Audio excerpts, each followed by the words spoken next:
C'est sûr que c'était une journée intense, avec beaucoup de placements pendant 100 km, ça frottait vraiment dur. Des fois ça fait un peu peur, des moments dans les placements, ça roule très vite. Donc voilà, fallait être vraiment focus. Et voilà, ça a été une course gérée d'une main de maître par mon équipe.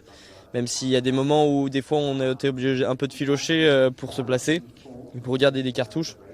Voilà, c'est normal et il y avait d'autres équipes très fortes, il y avait des concurrents très forts.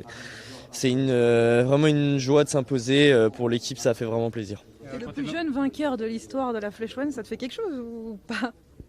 Moi, je retiens juste que j'ai gagné. Après, mon âge, ça m'intéresse pas vraiment. Racontez-nous un peu l'ascension, parce qu'il y a eu l'impression qu'il y a eu un petit moment d'hésitation au pied du mur. Racontez-nous un peu comment vous aviez imaginé de monter le mur et comment finalement vous l'avez monté en réalité. En réalité, on avait un plan avec l'équipe et forcément, il était optimiste. Mais voilà, on s'imaginait. Je pense pas que ça allait rouler aussi vite toute la journée sur le circuit et autant nerveux, on va dire, dans le peloton. Donc le but, c'était d'avoir encore 3 équipiers au pied et d'être bien placé pour que Léo fasse jusqu'au dernier kilomètre. Ensuite, Jordan qui fasse 300 mètres et Paul aussi pour m'amener aux 400 mètres et que je puisse lancer vraiment bien.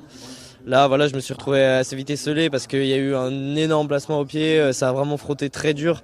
Et voilà, Jordan a réussi à faire son travail malgré tout. Et les autres ont fait de travail toute la journée aussi parce que on s'est retrouvés souvent un peu tous chacun de notre côté et ils ont dû faire on va dire du boulot extra à côté, donc forcément c'était pas facile pour eux d'être encore là dans le final et d'être bien placés, on va dire. Moi j'ai réussi à m'économiser toute la journée, donc à filocher un peu dans le final et à jouer un peu avec les roues, on va dire. Et voilà, après du coup j'ai réussi à mettre à imprimer mon rythme. C'est ce que je voulais faire, pas me laisser imposer des temps morts trop pour éviter un final trop puncher. Et voilà, à la fin j'ai réussi à faire la différence à la force, mais c'est aussi grâce au travail de toute l'équipe qui a été solide toute la journée. Gagner ici, Paul, est-ce que ça c'est juste normal pour toi? Bah, ça représente quand même quelque chose, la Flèche. C'est une très belle course que je regarde tous les ans à la télé. Donc voilà, pouvoir la gagner pour ma première participation, c'est quand même un réel plaisir. Et voilà, c'est gagner une course, c'est jamais facile. Alors de ce calibre-là, c'est exceptionnel. Et voilà, je suis très content de pouvoir lever les bras, mais pour l'équipe aussi. Et à quel point tu attends le duel contre Pogacar et Evenepoel le dimanche à Liège?